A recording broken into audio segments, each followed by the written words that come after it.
Welcome to the Calling All Creeps podcast. My name is Bryce. And I'm Nathan. And today we are going to be talking about the Unaired Munsters pilot episode. We are dipping our toes into some television for the first time on this podcast, and we're starting with the mid-century sitcom classic, The Munsters, specifically the unaired color TV pilot that was the start of the whole thing. So, The Munsters is not a show that I've ever watched all the way through, but I've been revisiting it lately, having a lot of fun with it, and I find this unaired pilot to be a pretty fascinating little time capsule into this odd, specific little subcategory of spooky sitcoms that enjoyed a brief period of popularity in the early to mid-60s, of which this and The Addams Family are probably the two big ones that come to mind. Now, Bryce, what history, if any, do you have with the Munsters? I'm a big Munsters fan. Munsters it's a big comfort show. It's something that we can put on and we can just keep on in the background, or my family will sit around and watch. And I mean, we could have it in the DVD player for months, and it could just be what's on. I'm personally a bigger fan of the Munsters than the Addams Family, though I love the Addams Family as well. But the Munsters, it's the perfect sitcom for me, you know? Nice. So the Munsters is a big deal in your household. Was it a big deal in your household as a kid? Did you watch this? Like, how did you first encounter the show yourself? How did I first encounter the show? I don't really remember. I think it was just something that was in the background. Like, my dad used to play Guess This Song whistle game, and some of the songs, he'd whistle were like the Addams Family. And I probably got this from that. I probably became aware of it, and I probably just caught it here and there somewhere until I eventually bought the series on DVD. There used to be some sort of streaming online where they just played Munsters 24/7, and I would put that on while I did the dishes or sit around and watch it. And so it's grown. The less of a big deal when I was very young. Now that I've got a family of my own, definitely a big deal. Yeah, I'm also not sure that I can pinpoint the exact moment where I first encountered the Munsters. It seems like it's one of those things that's just kind of always been around. It's one of those really old, popular sitcoms. It's sort of like, in many ways, very typical of a mid-century sitcom. It's like I Love Lucy with monsters, or it's like Gilligan's Island or something like that. Just this very kind of goofy, kitschy kind of TV show. As a kid, I have memories of it,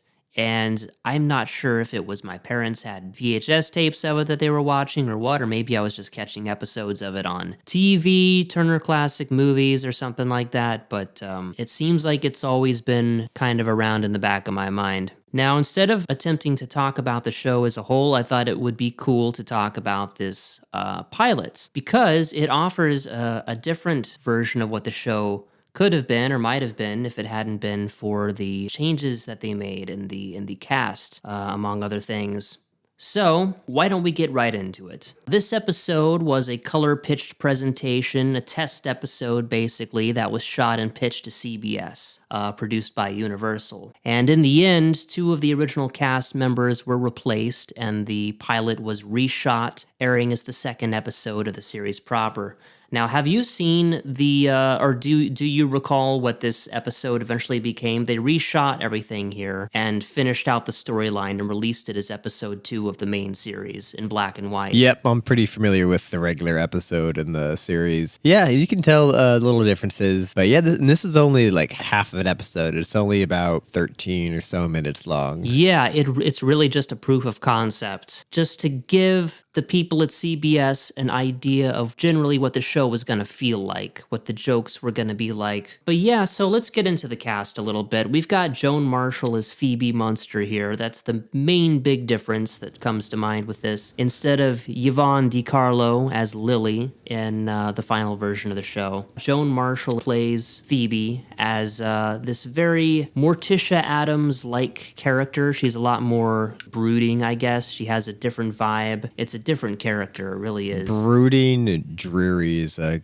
good term. Yeah, I still like her in this, to be honest. We'll get into it, but I still do like her in this, even though I am glad they went with Yvonne DiCarlo in the end.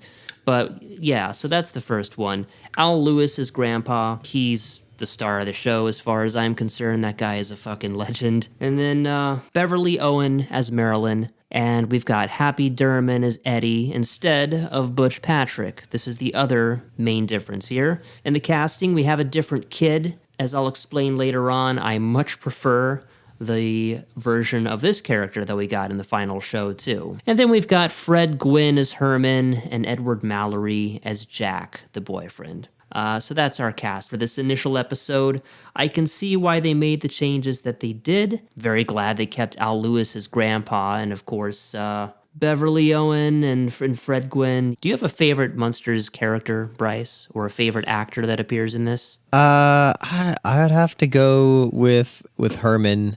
I'm a big Fred Gwynn fan. I love all the work he does on CBS Mystery Radio Theater. Interesting. However, that said, he's just so goofy. I love a Frankenstein monster character, and I just love how goofy and good-hearted he is. Yeah, I would have to second that. He is the highlight of the show for me. Yeah, big laughs.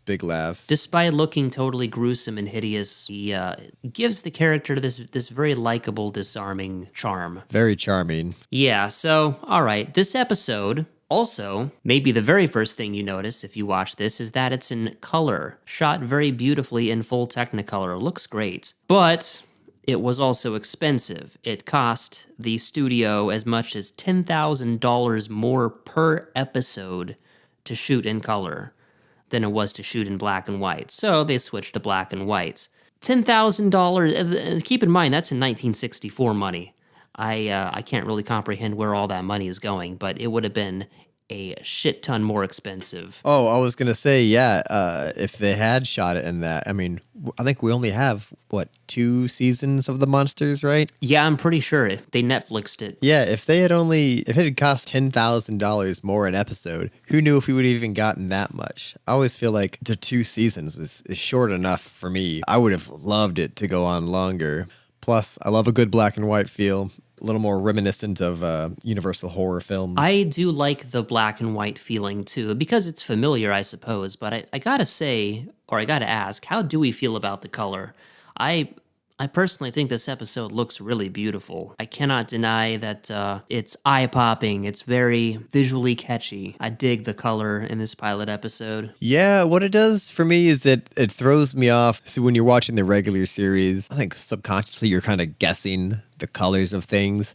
And so, well, yeah, some of it is exactly what you think it is. And so it's very nice looking in color. But some of it is very much not, especially with how blue all of the characters are. Yeah, everyone's a very strange shade of blue. And I don't like it. I don't like that they're blue. I don't know if it's supposed to be like a cold corpse blue kind of feel, which I totally get. But yeah, the color throws it off for me pretty immediately. Interesting. Okay, so you're not a fan of the color.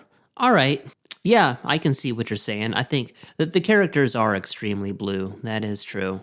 And perhaps the makeup does seem less subtle when it's not in black and white. In any case, it's still a pretty beautiful looking pilot, largely due to the set design being so excellent. Yeah, I think I'm really happy that you get to see it in color here, especially Grandpa's laboratory in the basement. That was really great to see in color. You got a laboratory and you get all these different liquids and stuff going on down there. So the first thing I notice when this starts is how deep Marilyn's voice is. I rewatched this right before we recording this, and I can't remember what her first line is, but she comes on and I was like, whoa, that is a deep voice.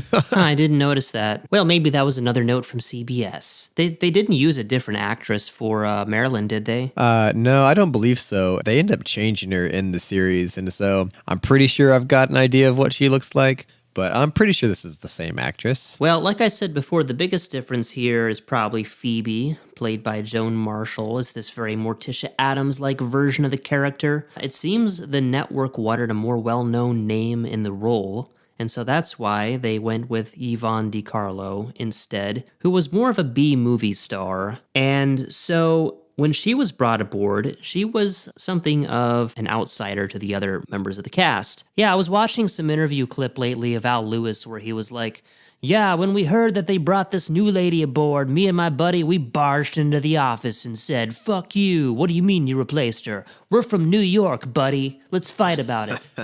When Fred and I had heard that they had hired Yvonne DiCarlo, we went to the producers. Being from New York, we barged in. "What do you mean?" And we were not too keen. We thought she wouldn't fit in and play that kind of comedy. But then they decided that they liked her after all, as she proved herself. They didn't think that she would fit in. You know, she was a B-movie star. She wasn't accustomed, I guess, to doing this kind of comedy. But she's proved, obviously, to be one of the best things about the show. I really like Yvonne DiCarlo's presentation of the character. I don't know why they changed her name, but they did. Yeah, I'm glad. Phoebe is too joyous of a name. I don't know. Lily, at least, you know, you have Lily's and funeral reference there.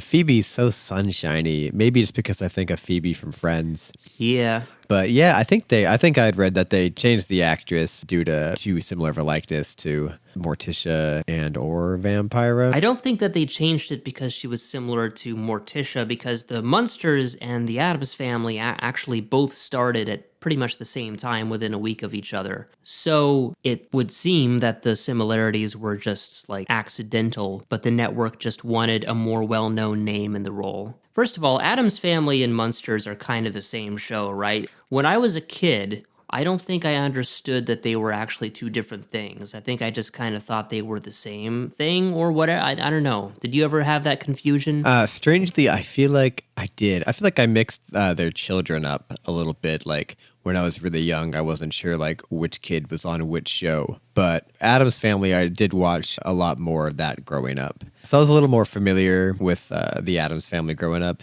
And yeah, I mean, it is strange that they're, I mean, in some ways, completely different shows that are nothing alike. But then in another way, like you said, the same show. What a time. What a time for these two shows to be coming out at the same time. I mean, just monumental period of time for horror sitcoms, or however this is categorized. It's a spooky sitcom. Spooky sitcom, yes. And that's what we're all about here on Calling All Creeps. Yes, we are indeed.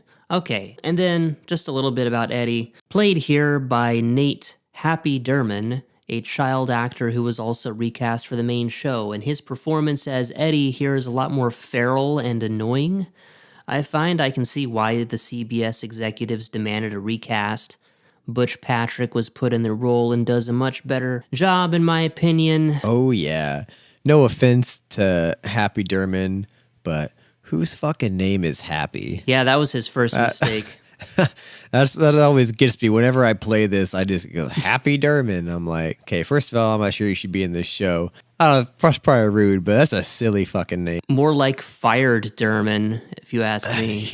Yeah. And yeah, it's absolutely, like you said, the most feral, annoying little bitch. I hated him through and through. Love Butch Patrick in the role.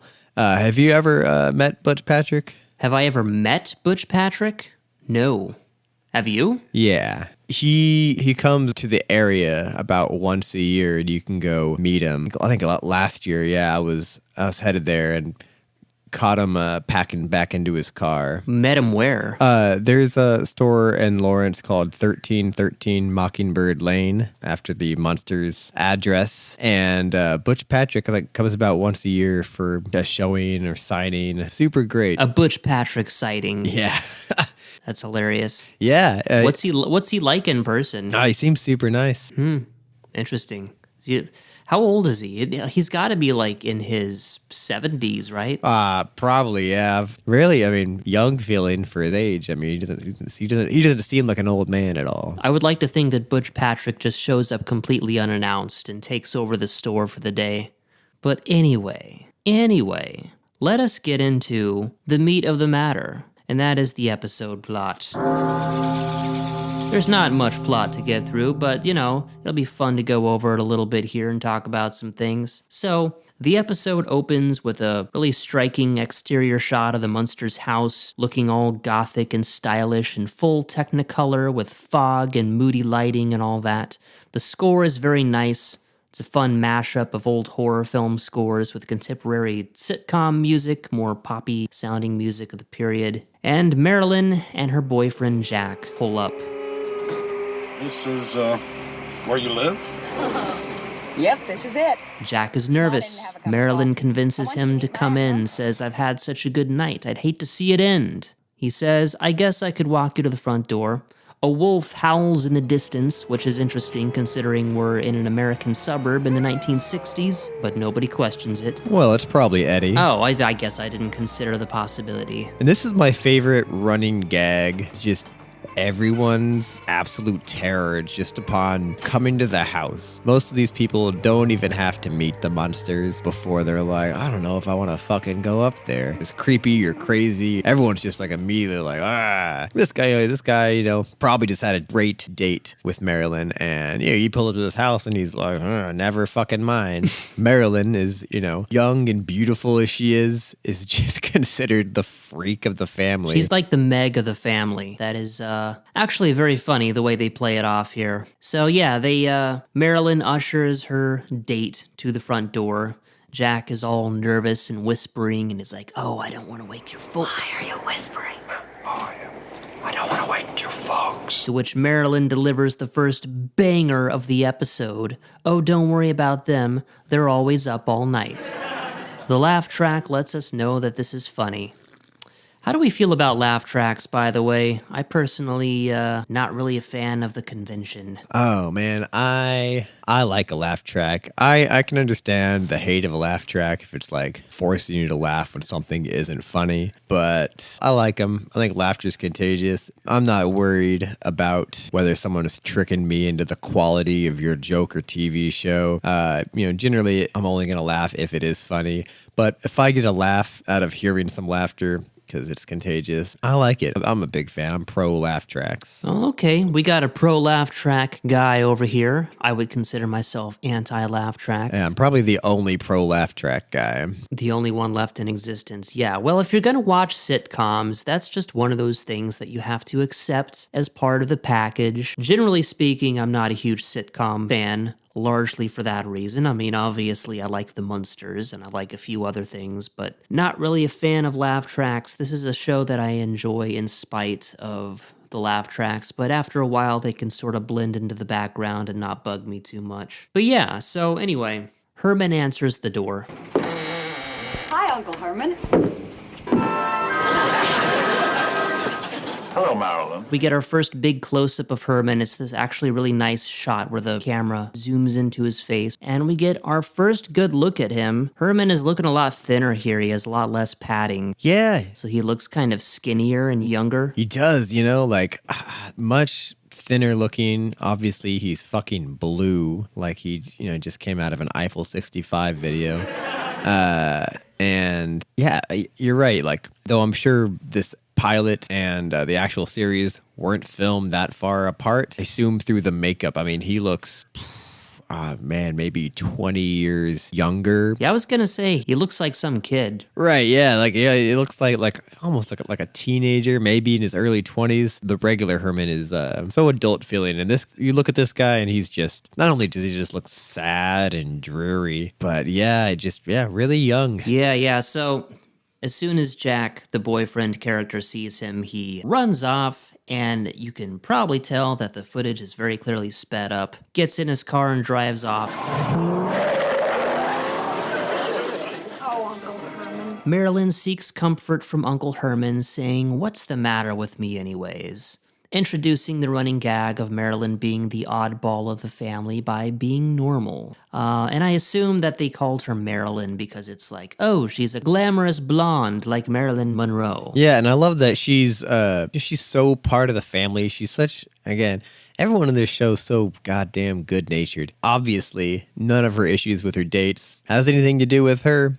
And she doesn't see the fact that her family's, what pulls them away. Well, let me ask you this. Who are the Munsters? Where are they from? You get the sense that they're basically like an immigrant family from somewhere else. They're new to the neighborhood, new to the area. They're from like Spooky World or something. Where are they from? Well, I mean, I think from what I remember from the show, I mean, Grandpa is Dracula. I don't exactly remember why they came to America. Herman's probably also from Transylvania or wherever the hell he was created. So they're from Transylvania. I believe so. I could be wrong, but I'm pretty sure, yeah, Grandpa's Dracula, and he's, the guy himself straight from Transylvania. I almost feel like Herman was also probably created in Transylvania. Well, they're clearly not from around there, so I just wondered, because, I've never seen the entire show, so I didn't know if there was, an established, they're from Spooky World, they're from Dracula World, whatever, or they're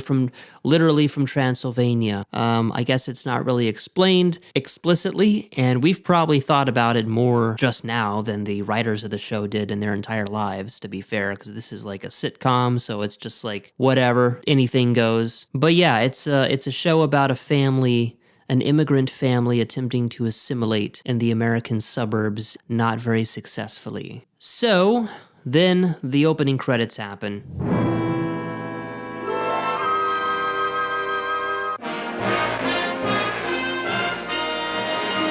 And as far as the credits go, I do prefer the final version that they ended up with, but this one's pretty cool too. We get our first good look at the house, which is honestly pretty fucking beautiful. Classic old Universal type shit. Amazing set design in this freaking show, man. The music for the titles is very good. It's a lot more traditional. It's a lot more reminiscent of actual Universal monster movies, whereas I think the final version of the titles is a lot more kind of humorous and Scooby-Doo-esque almost, more contemporary. It's hard to look at this from not the slate of seeing the regular show first. Everybody knows the Munsters theme song, and yeah, going back to watch this, I immediately miss it. The theme here seems completely forgettable. I tried to, when I watched it earlier, I was like, I gotta remember this kind of how it goes, and I was just I don't really think I can. As soon as it was gone, it just went out of my mind. Yeah, I've already forgotten it, to be honest. Yeah, so that's again, if I was there in a test audience and I had seen this first, maybe I would have had a different opinion. If I was in the test audience for this test episode, I would have jumped up in front of everybody, produced a samurai sword from my pocket and said, I hate this theme so much that I'm going to cut open my stomach and spill out my intestines over it. And then I would have plunged the knife deep into my flesh, splattering the horrified spectators with my blood and viscera, intestinal tracts dripping to the floor in protest. But anyway, on that note... Is that seppuku? Is that how that's pronounced? Yeah, seppuku or some shit. I don't know. Seppuku. Yeah, if you want to commit that right here on air, you can go ahead too. I'll watch. We will save that for the Patreon. I think that deserves a $5 tier, at least, if I'm going to be spilling my intestines. But anywho. Anything for the fans. I am chugging one of the scary blackberry Kool-Aids left over from the last episode. I am jealous. Yeah, when this Halloween season comes around and some of these come out, I'm going to go ahead and stock up so I can drink spooky year round. Keeping it spooky with Bryce. Most excellent, most whimsical. Yeah. Drinks aren't one of the ones I do. I keep my Halloween decorations up year round, dress a certain way. I listen to the Halloween music year round. When we cook food, I'm always like, man, what is there some way we can make this red or black or purple or green, or can we make this pizza look like a jack-o'-lantern? I like doing that, but I don't have spooky drinks year round. I think besides that haunted apple, I'm not sure if there's really so much of a flavor besides apple cider maybe or something. I was just going to say apple cider. I guess there's also, well, shucks, I don't know. Not too many come off the top of my head. Beverages aren't one of the first things that come to my mind when I think about Halloween. You've kind of introduced me to the concept of thinking about Halloween drinks as a thing. Yeah, now that I'm thinking about it more, again, it's more about the package and the name. It wouldn't matter if I'm drinking regular fruit punch, but you put frightening fruit punch on there, I'm going to have a better time drinking it. All right, so we join Phoebe and Grandpa in the living room. A very nice looking living room, actually. These people are freaking loaded. Grandpa is eating bugs or some shit. It's kind of a cool practical effect. He's reaching into a bowl and it's like moving. I think it's supposed to be bugs. I thought it was popcorn, man. Living popcorn? I don't know. Enchanted popcorn? I don't know if something's in the popcorn. I thought it was popcorn. I thought it was, also just interesting that the characters are so blue, and then whatever he's snacking on is also blue. Well, it's like gray or black colored though, right? Like and Grandpa's a vampire. He's a Dracula. So wouldn't he be eating I don't know, freaking bugs and blood and shit? Does Grandpa eat regular food? I've never paid attention. I've also never paid attention. I'm going to have to go, that'd be a really fun thing to do with this or the Addams Family or something like that. I'm going to have to go back, watch the whole series, and see if I can create a Munsters cookbook or something like that. Like, what are the culinary preferences of the Munsters? Well, I think it kind of goes without saying that Grandpa is, to me at least, the funniest character. Oh, for sure. The most likable character, maybe, after Herman. No notes, really. And so Herman and Marilyn enter the scene. Marilyn is kind of downcast and dejected. Phoebe tries to comfort her. She's like, "You want something to eat? I have some warm ladyfingers in the oven." Home early, dear. Have a nice time. Yes, I guess so. Would you like to have a little something to eat? I have some warm ladyfingers in the oven. No. Which raises the question, is Phoebe a cannibal? Are they all cannibals? Is there a woman's torso in the freezer or something? These are some things I wondered. Or is it just the regular food ladyfingers type of cookie? I think it's a human woman's actual fingers. It could be. One can hope. Phoebe is very Morticia-like, as I've already said. Glad we got the character we ended up getting instead of this, but for what it's worth, I still like Phoebe. So, Marilyn goes to bed. Phoebe calls for Eddie. She wants to try a jacket on him. The camera pans up and we see Eddie, the child of the family, portrayed by Happy Durman, perched on a high shelf, snarling and grunting like a werewolf. He's like, "You can't make me, don't touch me." Oh, you can't make me! Don't talk fresh to your mother, and stop playing with that noose.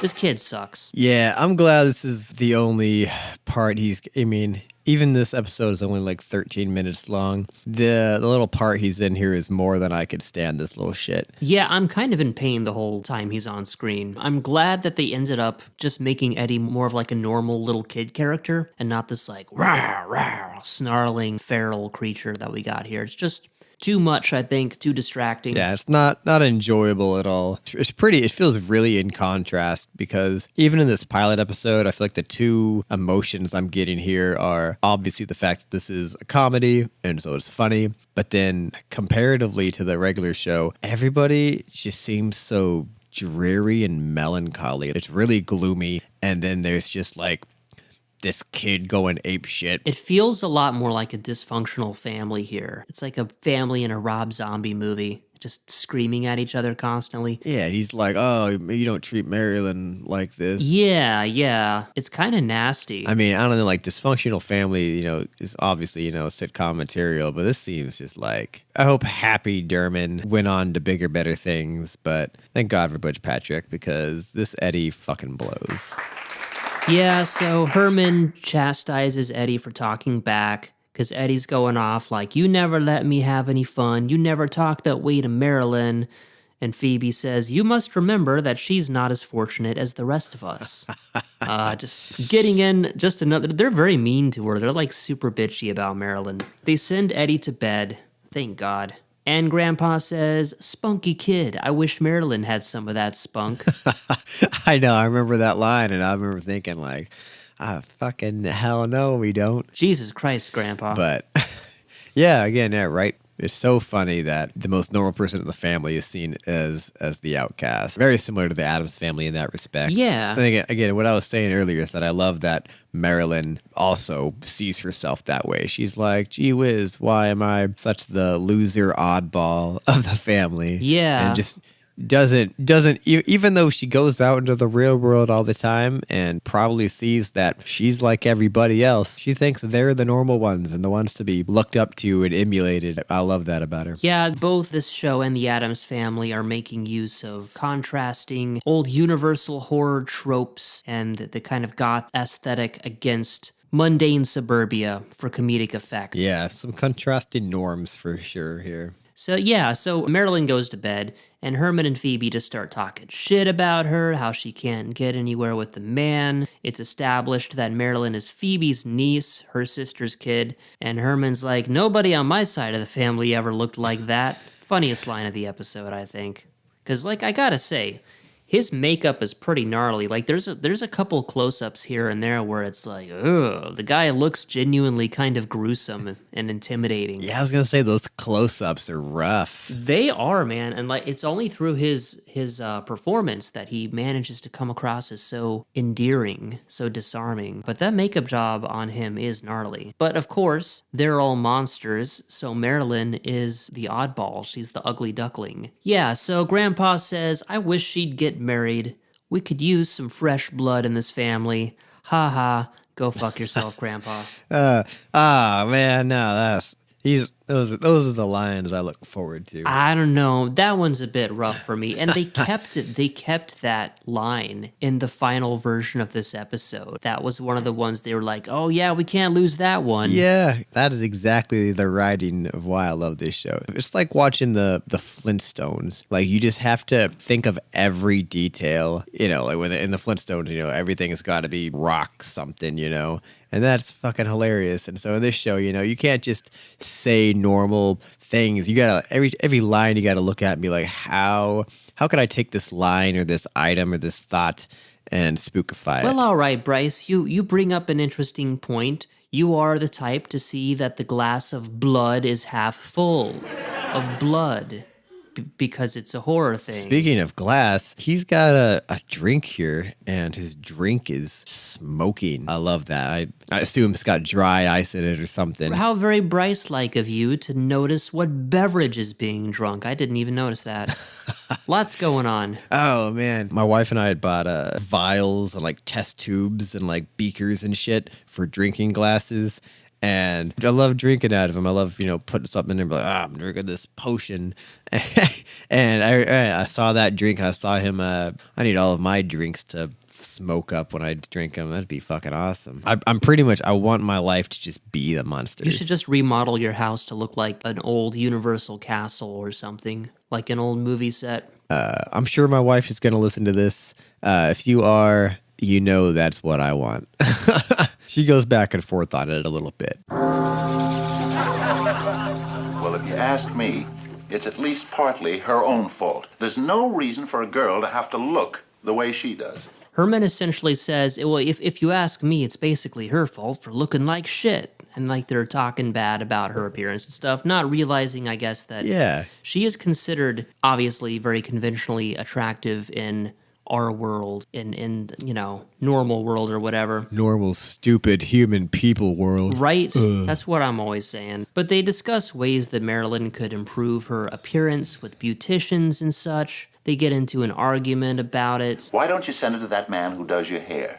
Well, I don't think that would do any good. He's just a beautician. He's not a miracle man. If we don't do something about her soon, we'll have her on our hands forever. Me? If I don't do something about it soon, well, I always have to do something about it. It's me. Always me. They're so rude to her behind her back. But yeah, that's the dilemma of the episode is how can we get Marilyn a date? Oh, God. Herman delivers another banger where he says that he has to go out and scare up the rent every day, which, what the fuck does he do? Does he, scare people for money? Does he work at a haunted house? Oh, no, Herman works at a funeral parlor. Oh, when is that established? I couldn't tell you what episode is established, but it's pretty regular throughout the show. It's enough I have to go out and scare up the rent every day. You think you're the only one who works hard? Ha! Well, how would you like to have to clean 9 rooms and a dungeon every day? Now, you can't expect me to do anything about Marilyn. Phoebe fires back, you think you're the only one who works hard? Ha! And you can hear on the laugh track a very carefully edited in soundbite of a woman going, ho ho! Yeah, preach it, sis. Yeah. She continues, how would you like to have to clean 9 rooms in a dungeon every day? And it's like, girl, it does not look like you clean this place. Grandpa tells them to fucking shut up, noting that there's enough noise in here to wake the living. And yeah, he's playing chess with the Invisible Man or some shit. Some, like, decent practical effects here, actually. Phoebe worries about Marilyn's future, not wanting her to end up an old maid. Grandpa jumps up and says, I'll take care of it. I've heard enough of this. I'll take care of it myself. Trust me. Do they still use old maid anymore? Or what's the other term for that? Spinster? Yeah, those words I think have just been forgotten to time. Well, yeah, because this is the old world. This is like the old marriage system. Definitely shows its age a little here. Anything having to do with gender relations is going to be wildly different in media that's this old. I'll take care of it. I'll take care of it. What could you do? None of your business. Just leave it to me. Grandpa opens up the door to his dungeon, which is just this, like, trap door in the floor. Smoke billows out. They're making very liberal use of a smoke machine here, and he descends the stairs into an extremely cool, sick fucking dungeon. Very Bride of Frankenstein vibes. Yeah, and he's got like a pet bat, and Herbin cracks the line like, I thought he said he was going to get a fan in there. The set on this show is so amazing, and this is just one of those spots that I just adore so much, is going down into, I can't even say laboratory in this episode. I gotta keep saying laboratory. Yeah, I was gonna say, the set for this dungeon laboratory thing, it's very Bride of Frankenstein. Have you ever seen Bride of Frankenstein? Oh, yeah. Yeah, maybe we can talk about that one of these days. That movie rocks so hard. And again, this is one of those parts where it's great that it's in color. I love seeing this in color. Well, that's kind of what I mean. I appreciate, like, I like the show how it is in black and white because that's how it's familiar to me, but it's a real treat to see these sets in color. So Grandpa lights his cigar on a piece of electrical equipment, which strikes me as very fucking hazardous. The props in this room are insane. Tons of cobwebs, beakers, bubbling cauldrons, a giant book, shelves of novelty items. Lots of budget on display here. He goes to his gigantic book of spells and shit. He commands the book to show him potions. It flips itself open to a new page, and we see it is full of childish drawings of symbols, each one representing a different potion. He finds the lovable potion. He proceeds to put it together. And so this is going to presumably make Marilyn less hideous, I guess. Oh, I think it was to trick a guy into falling in love with her. I think the love potion is to get someone to like her. Yeah, although it's kind of weird for a love potion because as we see in the final episode, he administers the potion to Marilyn, not to the guy that's supposed to be falling in love with her or whatever. So she is meant to take the potion. And he accomplishes it by creating this weird thing. Let's see, where is that love potion? Here it is. First, a cup of powdered whale hearts, I think is what he says. Then 1 teaspoon of nightingale tongues, a pinch of GL70, which I'm not sure what that is. Is he talking about toothpaste? Yeah. And then the secret ingredient, a woman's tears. Fuck knows where he got that. Gotta be careful with that stuff. It's very powerful, he says, and the soundtrack swells in the background and becomes more tender and sentimental. It's a nice moment. For some reason, it kind of hits. Now, for the secret ingredient. A woman's tears. Oh, I gotta be mighty careful with that stuff. That's very powerful. Can't overdo that. Yes, now. He mixes all this stuff together, and it forms a reddish liquid that he pours into his bubbling cauldron. Now, if this batch turns out half as good as the stuff I made for Elizabeth Taylor, Marilyn will be irresistible. So I guess he just, like, made this stuff in order to make Elizabeth Taylor hot. But yeah, so then it just kind of ends. Yeah. The concept has been demonstrated. And that's it. The episode doesn't feel the need to go any further. It's just, a demonstration of here's what the sets look like, here's the actors in their makeup, here's some jokes, here's a premise, here you go. Buy it or don't buy it. Ends very abruptly. And we don't get to find out what happens until the show is actually greenlit.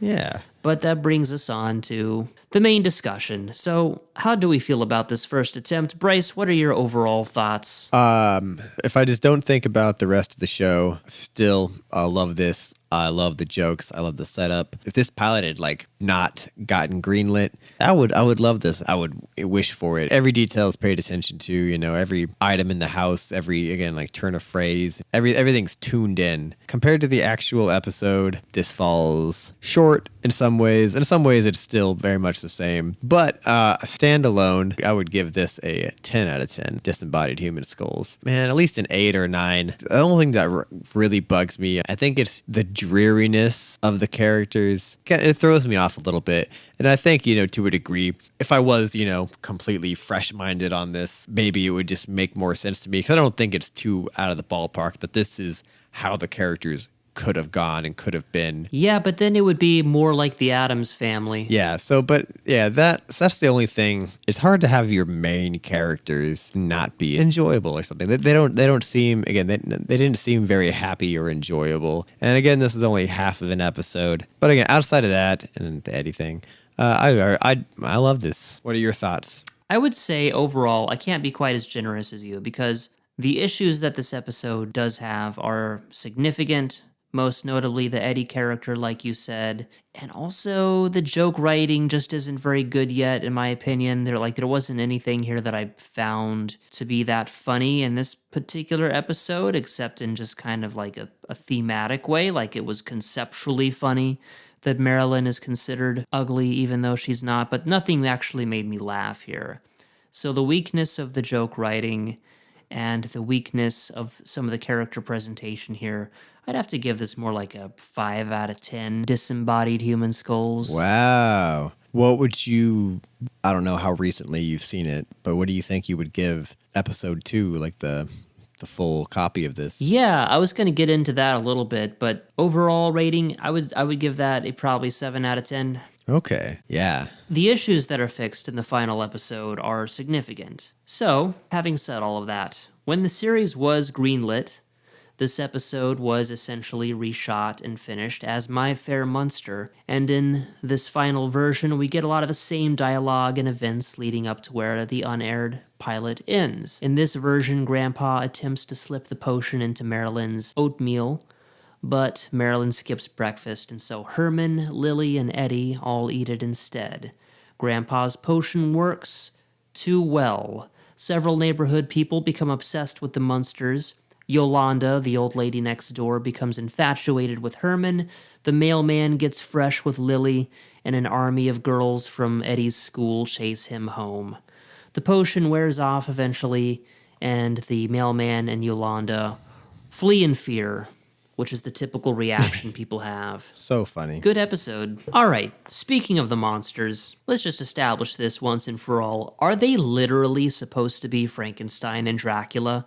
Like, what's the lore here? Is it canon that Grandpa is literally Dracula himself? Yes, I believe that is the case. Because, like, Herman, too. Herman, his makeup design isn't just reminiscent of the Boris Karloff Frankenstein makeup. It is literally the same design. He's even got the neck bolts. Of course, it wasn't a legal problem for them because Universal produced the Munsters and they owned these characters. But still, it's sort of like, I think in our modern era, we're a lot more conditioned to expect the immersion in the lore of the things we consume to be more consistent and thought out.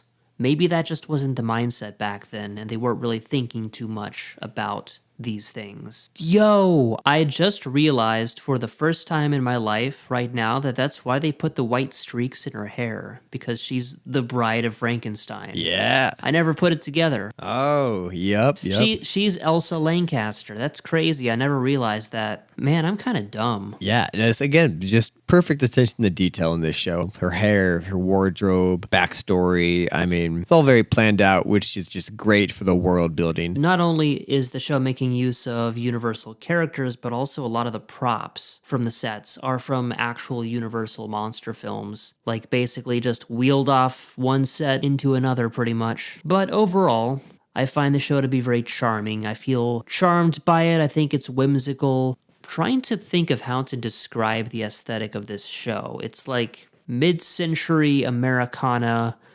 goth kitsch. Seems like it probably influenced a lot of things like Scooby-Doo, maybe the Addams Family to a degree. Maybe one of these days we can even talk about that Wednesday show. But yeah, speaking of the Addams Family, the Munsters and the Addams Family aired at around the same time, launching actually within a week of each other. They were part of a general spooky sitcom trend that became popular. Bewitched is another example. Just goofy suburban sitcoms doing a parody of the Universal Gothic films that were regaining popularity on television. I believe the 60s is often referred to as the monster craze. They all came back. You have the Munsters and the Addams Family, but you also have a lot of really fun Halloween music coming out at this time. I mean, there is like some Halloween music from before, but really at this point in time, you see a lot of it surfacing. Like a lot of the, I would say, best Halloween music came out in the 60s also. It was a really just great time for Munsters. Indeed, indeed. Well, Bryce, how would you say that the Munsters fits into the Calling All Creeps landscape? Where does it factor for you on your list of important things to watch around Halloween time? Is this something you stick on pretty often when it gets to be October?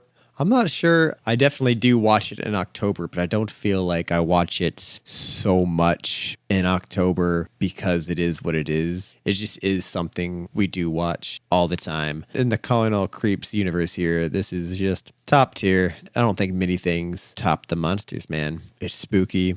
It's goofy, and that's what I like about it. That's what I like about you too, Bryce. You are also spooky and goofy. I'm going to start I know you didn't say it here, but you said it earlier. I'm going to have to start a whimsical count and see how we end up on that. Like how many times has Nathan said whimsical during the show? I'm trying to make it my thing. I believe in being whimsical, celebrating all things that are whimsical. I could even come up with like a whimsical theme song. You know what I'm saying there, Bryce? Ain't that the goddamn fucking truth? Fucking amen. So how does this show fit for you, man?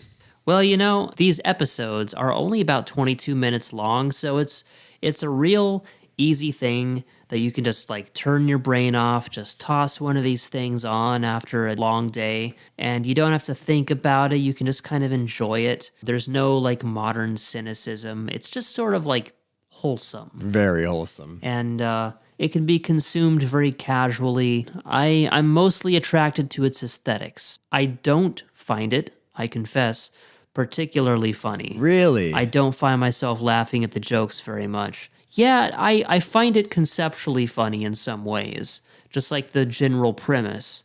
But the jokes themselves, I mean, look, it's been like 60 years. The things that were considered funny back then just aren't really considered that funny. Nowadays, our sense of comedy has evolved into something completely different.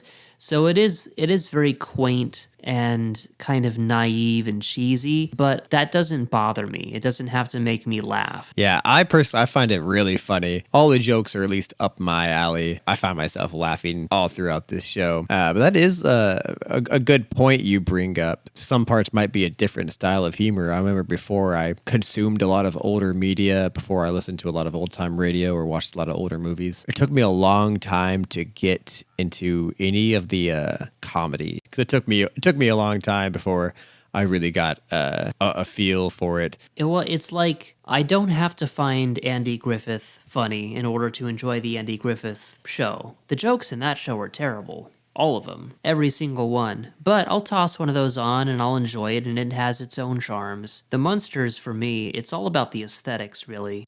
I find it to be a really interesting window into a culture that I've never seen with my own eyes. It's not even my parents' generation. It's more like my grandparents' generation. So it's far enough removed that it feels kind of exotic and distant. It is this transmission from a world that I've never known.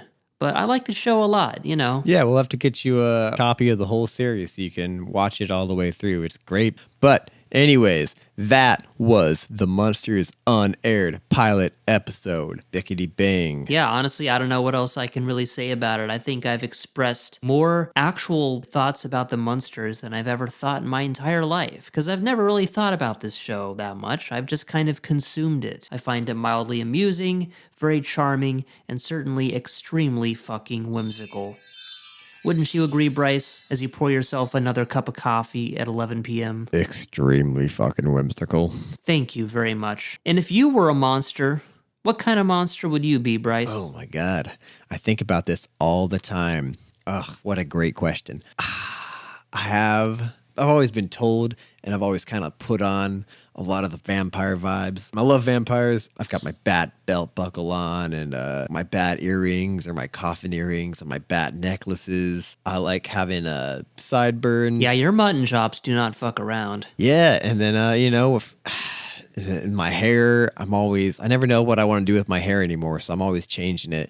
And so there's been a lot of times, I've been stopped on the street, been asked, why do you look like a fucking werewolf? Or, you look like a werewolf. And so, I've gotten... You do look like a werewolf. Good. I see, and that's been conflicting because I'm a big werewolf fan. What do I go with? Do I go with, the vampire thing, like I've always kind of done, or do I lean more into the werewolf thing? And I don't know how you'd accomplish it, but I'd really like to be more like a creature from the Black Lagoon.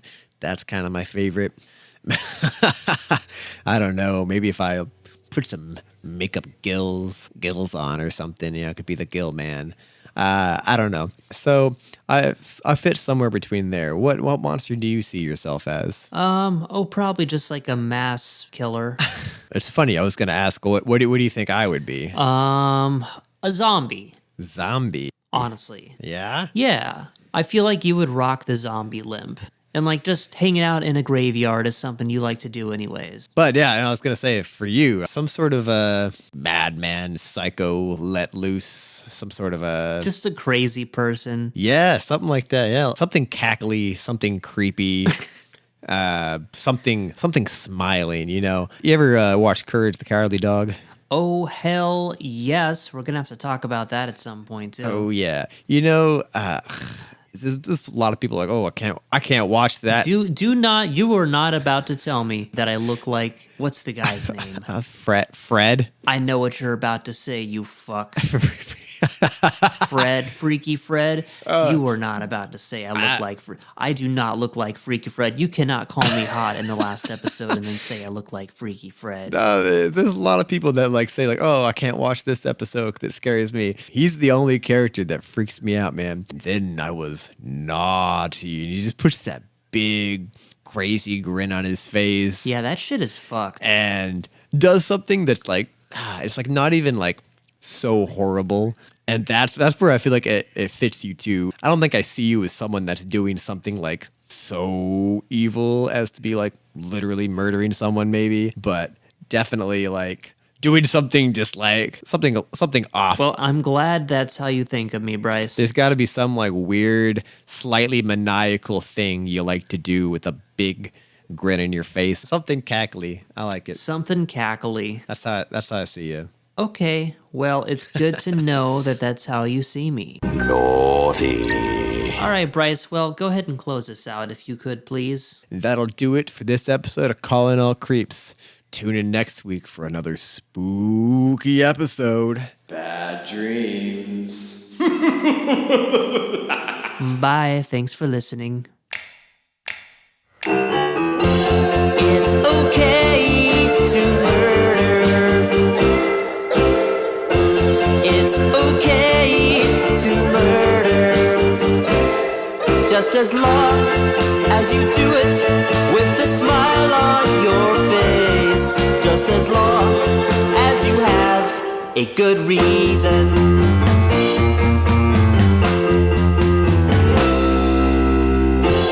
It's okay to slaughter.